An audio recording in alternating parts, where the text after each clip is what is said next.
entendre.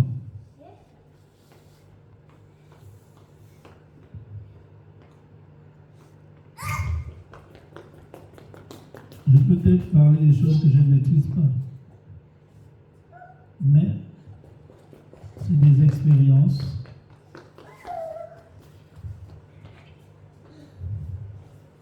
Des choses qu'on expérimente avec Dieu. Actes chapitre 2. Tout ne commence pas dans les actes.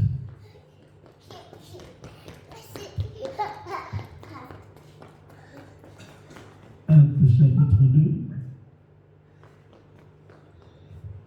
On nous dit que le jour de la Pentecôte, ils étaient tous ensemble dans le même lieu, à partir du verset 1.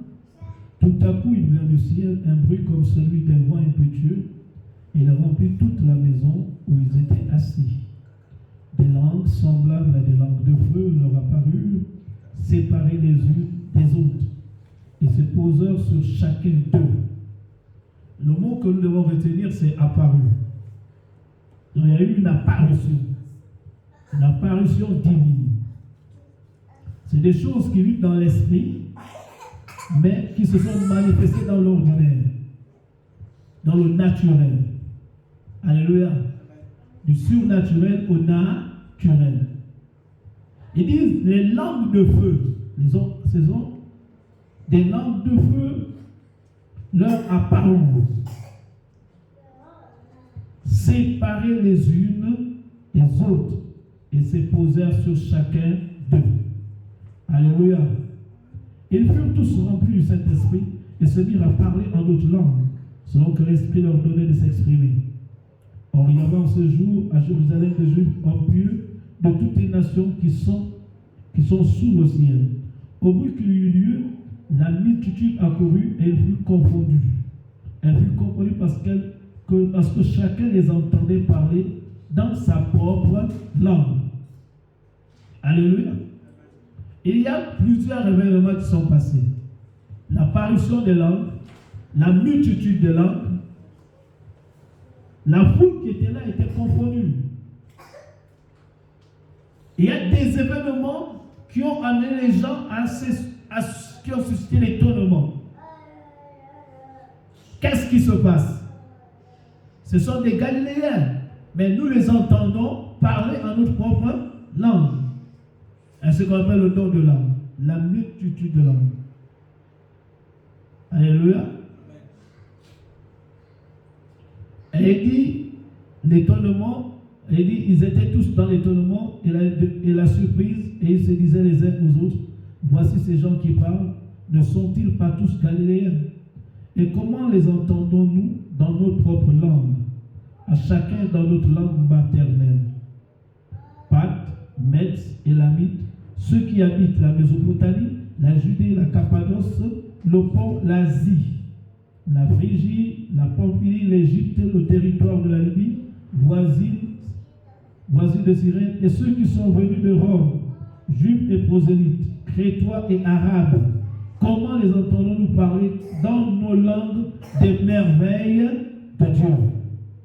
Ils étaient tous dans l'étonnement et ne sachant que penser, ils se disaient les uns aux autres, que veut dire ceci? Mais d'autres se moquaient et disaient, ils sont pleins de vin doux. Alors Pierre, se présentant avec les 11, éleva la voix et leur parla en ces termes, hommes juifs, et vous tous qui séjournez à Jérusalem, sachez ceci et prêtez oreille à mes paroles. Ces gens ne sont pas ivres, comme vous le supposez, car c'est la 3e heure du jour. Mais c'est ici ce qui a été dit par le prophète Joël. Dans les derniers jours, Dieu dit, je répandrai de mon esprit sur toute chair. Vos fils et vos filles prophétiseront, vos jeunes gens auront des visions, et vos vieillards auront des songes. Oui, sur mes serviteurs et sur mes servantes, dans ce jour-là, je répandrai de mon esprit, et ils prophétiseront. Je ferai paraître des prodiges en haut dans le ciel, et des miracles en bas sur la terre, du sang, du feu et une vapeur de fumée. Le soleil se changera en ténèbres, et la lune en sang, avant l'arrivée du jour du Seigneur, de ce jour grand et glorieux. Alors quiconque évoquera le nom du Seigneur sera sauvé. Homme israélite, écoutez ces paroles, Jésus de Nazareth, cet homme à qui Dieu a rendu témoignage devant vous par des miracles, des prodiges et les signes qu'il a opérés par lui, au milieu de vous, comme vous le savez vous-même. Cet homme livré selon le dessein, arrêté selon la préscience de Dieu, vous l'avez crucifié, vous l'avez fait mourir par la main des impies. Dieu l'a ressuscité en le délivrant des liens de la mort, parce qu'il n'était pas possible qu'il fût retenu par elle. Car David dit de lui, je voyais constamment le Seigneur devant moi, parce qu'il est à ma droite, afin que je ne sois point ébranlé. Ainsi mon cœur est dans la joie, et ma langue dans l'allégresse, et même ma chair reposera avec espérance. Car tu n'abandonneras pas mon âme dans le séjour de mort, et tu ne permettras pas que ton sein voie la corruption. Tu m'as fait connaître le sentier de la vie, tu m'as fait connaître le sentier de la vie, tu me rempliras de joie par ta présence. Oh frère, qu'il me soit permis de vous dire librement au sujet du patriarche David qu'il est mort, qu'il a été enseveli et que son sépulcre existe encore aujourd'hui parmi nous. Comme il était prophète et qu'il servait, que Dieu lui avait promis avec serment de faire asseoir un de ses descendants sur son trône, c'est la résurrection du Christ qu'il a prévue et annoncée en disant qu'il ne serait pas abandonné dans le séjour des morts et que sa chair ne verrait pas la corruption. C'est ce Jésus que Dieu a ressuscité, nous en sommes tous témoins. Élevé par la droite de Dieu, il a reçu du Père le Saint-Esprit qui avait été promis et il a répandu comme vous le voyez et l'entendez. Car David n'est point monté au ciel, mais il dit lui-même, le Seigneur a dit à mon Seigneur, assieds-toi à ma droite, jusqu'à ce que je fasse tes ennemis ton marchepied. Que toute la maison d'Israël sache donc avec certitude que Dieu a fait Seigneur et Christ, ce Jésus que vous avez crucifié. Après avoir entendu ce discours, ils eurent le cœur vivement touché. Et ils dirent à Pierre et aux autres apôtres, hommes, frères, que verrons-nous?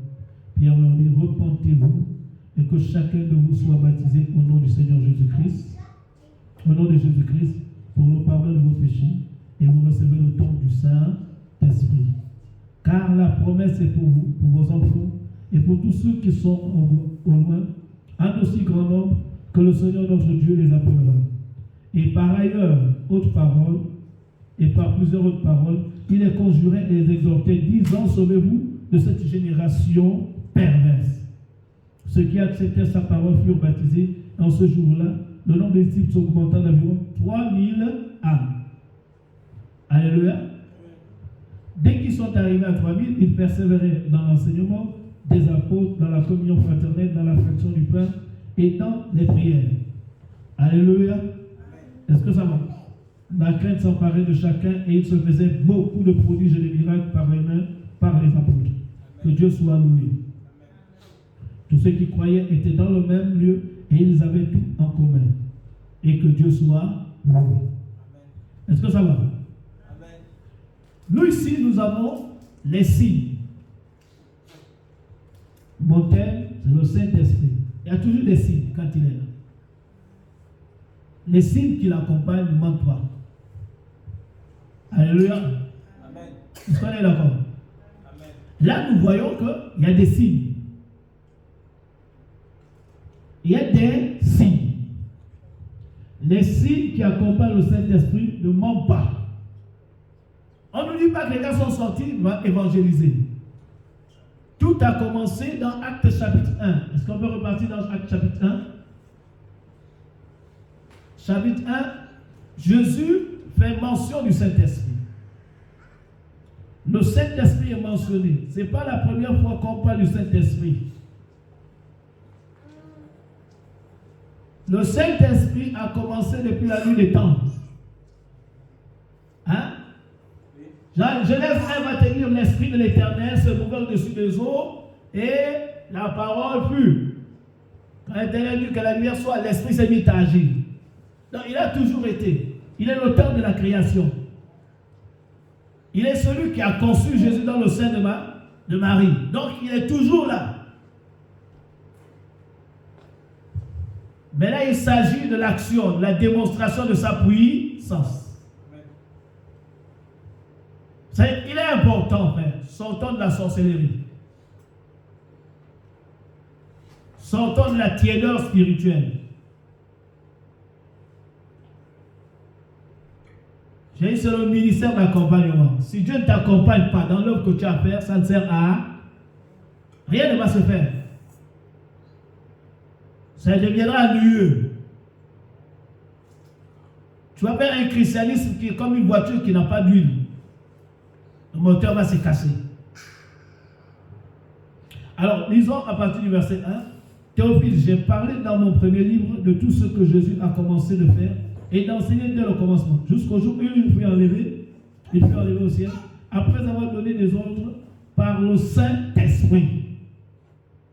Alléluia. Après avoir donné des ordres par qui? Par le Saint-Esprit. Le même Jésus a soufflé sur les apôtres, il recevait le Saint-Esprit. Les gars ont reçu. Nul ne peut dire Jésus est Seigneur. Même Thomas, quand il crie, il dit mon Seigneur. Jésus dit quoi? Heureux ceux qui ont cru savoir. Nul ne peut dire dans son esprit que Jésus est Seigneur si ce n'est par le Saint.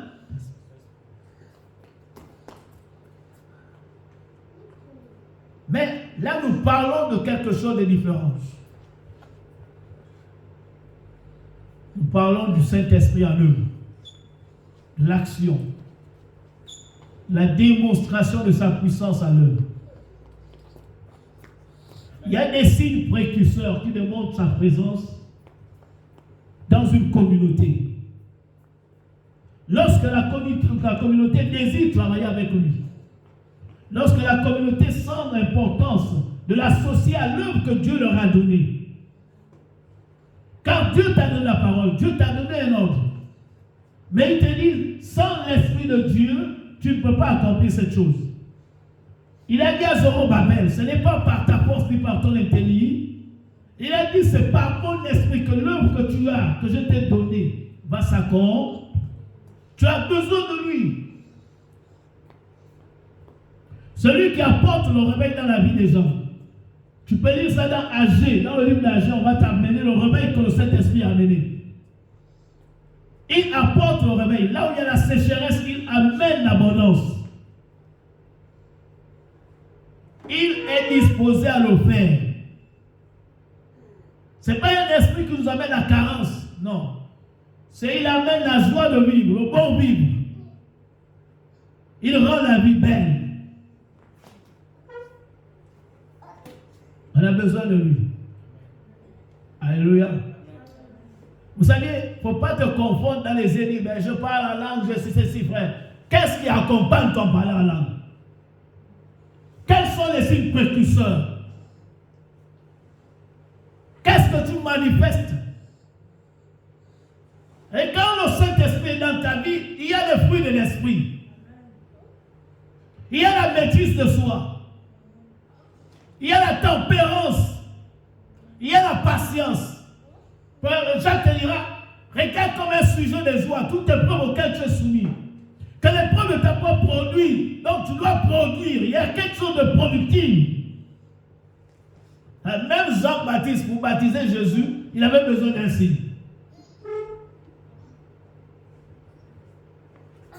Il avait des milliers de personnes autour de lui. Mais on ne peut pas reconnaître le Messie parmi tant d'autres. Mais pour que Jean-Baptiste arrive à le reconnaître, il y avait un signe sur sa vie. Il n'a pas éprouvé toutes les autres personnes. Quand tu sois fils de Dieu, tu ne dépasseras pas la stature de Christ. Il est le premier à démontrer que c'est ça. Même si celui qui est devant toi n'a pas la taille de ton ministère et n'a pas la capacité d'accomplir les œuvres que tu as accomplies. Mais s'il a l'Esprit de Dieu, il y a un signe qui démontre que tu fais partie des enfants de Dieu. Beaucoup s'arrêtent à rechercher le royaume et non la justice. Jésus a dit accomplissons ce qui est juste. Et tu ne peux accomplir ce qui est juste que quand tu es né dans le royaume. Alléluia. Vous savez, Jésus a dit la naissance d'eau et d'esprit. Donc si tu t'arrêtes à naître d'eau, tu t'arrêtes à, tu vas voir seulement le royaume. mais tu ne pourras pas manifester le royaume. Est-ce que vous comprenez? Voir le royaume et manifester ces deux choses dit, tu vois les choses, mais tu ne les possèdes pas. Tu es en joyeux quand tu vois les choses, tu es content. Mais voir ne veut pas dire que tu possèdes. Il faut travailler pour posséder.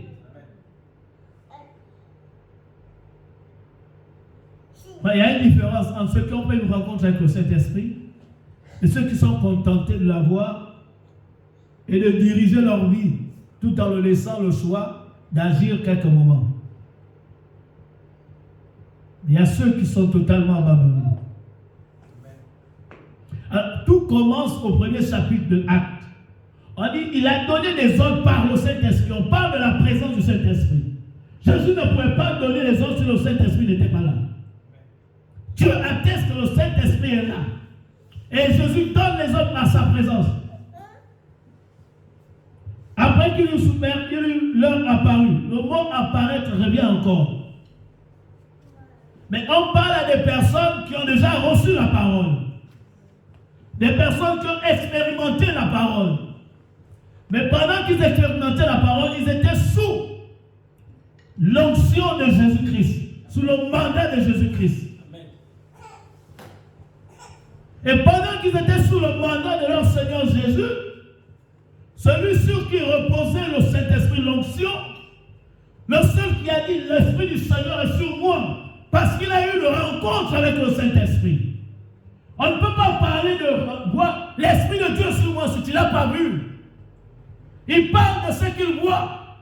Il ne parle pas de ce qu'il sait. C'est parce qu'il a vu le Saint-Esprit sur lui. Il a eu une rencontre avec celui qui est le Saint-Esprit. Et dit que pendant qu'il priait, l'Esprit de Dieu est descendu. Même Jean a vu l'Esprit descendre. Il est possible qu'on le voie. Il est possible qu'on le côtoie. Il est possible qu'on l'entende. Il est possible qu'on puisse marcher avec lui dans une communion étroite. On ne parle pas des choses qu'on n'a pas vues. Tu ne peux pas rendre témoignage de ce que tu n'as pas vu. Celui que tu n'as pas côtoyé. Tu as entendu parler. Le fait d'entendre parler ne peut pas de toi quelqu'un qui a une idée exacte de ce que tu vois. Mais on dit, moi je l'ai vu descendre. Il ne peut pas parler de voir si ses yeux n'ont pas été exercés à voir. Nous parlons de choses que nous ne connaissons pas. Nous parlons d'une personne que nous ne côtoyons pas. Nous apprenons à le connaître. Et nous pensons que nous sommes arrivés. Non, nous nous trompons. Nous nous trompons. Nous nous trompons. Job a dit, j'avais entendu parler. Le fait d'entendre parler a fait de Job un homme de renom. Mais cela n'avait pas dit, Job n'a jamais dit, je l'ai vu. Job dit, j'ai entendu parler. Mais le fait d'entendre parler a fait de moi un homme intègre, un homme droit, un homme craignant Dieu, un homme se détournant du mal, un homme qui a eu l'approbation du corps de Dieu. Le fait seulement que j'ai entendu parler de lui. Mais quand Job parle, il dit, même maintenant, mon œil te voit. C'est deux verbes différents. Alléluia. Amen. La Bible dit à tous ceux qui l'ont reçu, il a donné le pouvoir de devenir enfants de Dieu. Qui ont reçu, qui ont cru, il a donné le pouvoir de devenir enfants de Dieu. Mais à ceux qui l'ont vu, il a fait d'eux des fils. Alléluia. Ils ont la vie éternelle. Ils l'ont vu. Ton ministère change quand tu le vois. Ta manière de faire les choses change quand tu le vois. Alléluia. Jésus dit une chose. Il dit, il a apparu et leur donna plusieurs preuves, se montrant à eux pendant 40 jours, et parlant des choses qui concernent le royaume de Dieu. Il parle des choses qui concernent le royaume de Dieu. Comme il se trouve avec eux, il leur recommanda de ne pas s'éloigner de Jérusalem, mais d'attendre ce que le Père avait promis. Ce que je vous ai annoncé, leur dit-il. Attendez ce que je vous ai promis. Le Père vous a fait une promesse. Vous qui avez reçu la sémence, en qui la sémence a été. La sémence ne peut pas croître si la pluie ne descend pas. On ne peut pas faire croître quelque chose qui n'a pas été sémé. Jésus parle de ceux qu'il a formés. Il parle de ceux qu'il a entretenus. De ceux qui ont été avec lui pendant 3 ans et demi. Nuit et jour, ils étaient à ses côtés. Ils l'ont croisé lui. Et ils s'entretiennent avec eux. Ils leur dit, voici ce qui est essentiel. Et comment on pouvait atteindre le monde. Jésus a laissé simplement un temps. Ils sont restés pendant la résurrection. Pendant des jours et jours. Rien n'avait produit dans leur vie. Cependant, ils avaient la parole. Ils ont vu Jésus. Ils ont mangé avec Jésus. Ils ont bu avec lui. Pierre a même fait l'expérience. Il a dit, les gars, maintenant qu'on a vu le Seigneur ressuscité, retournons, allons-y à nos besoins. Ils sont partis pêcher, croyant que les poissons pouvaient obéir. Frère, la création obéit qu'à Dieu. Amen. Le poisson reconnaît la voix de son maître. Ils sont allés pêcher, mais Dieu ne les a pas accompagnés dans cette affaire-là. Comment vous pouvez expliquer des personnes qui ont vu Jésus, qui ont mangé avec lui, vont encore vivre l'échec? Nous parlons de l'Église. Comment des personnes qui ont marché avec Jésus, qui ont bu avec Jésus, ils ont vu Jésus ressuscité. Il les a enseignés. Mais vont encore vivre l'échec.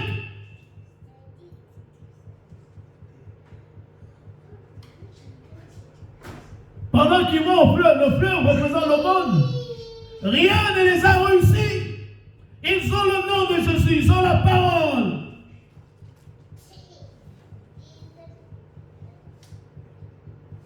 Et Jésus les a même dit, recevez le Saint-Esprit. Nous sommes dans Jean 21, Jésus dit, recevez le Saint-Esprit. Dans Jean 20, il dit, recevez. De même que le Père m'a envoyé, moi si je vous envoie. Ils sont envoyés. Donc ils sont qualifiés pour la mission.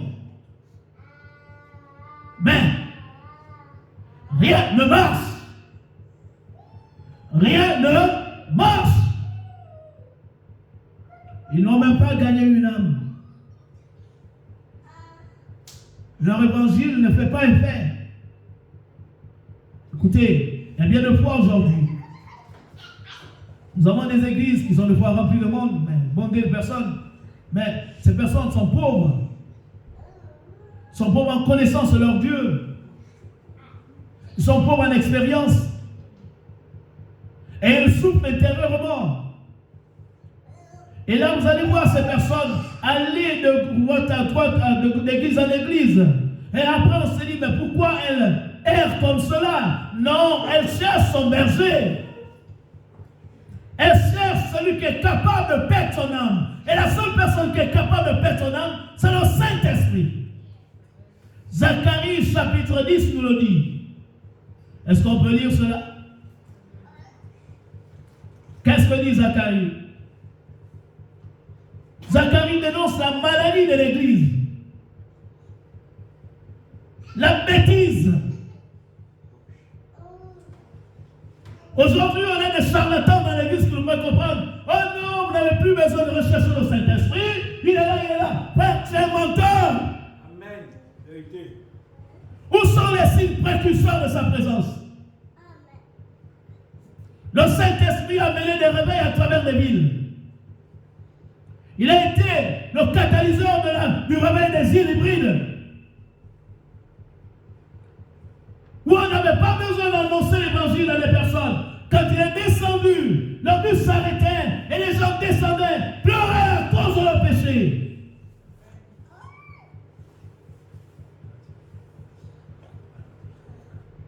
L'iniquité s'est accrue. Aujourd'hui, ce qui nous intéresse, c'est avoir un gros chiffre d'affaires. Un nom inscrit sous le soleil. Tu as la justice d'un homme ne dépend pas de ses biens. C'est que reflète ton âme.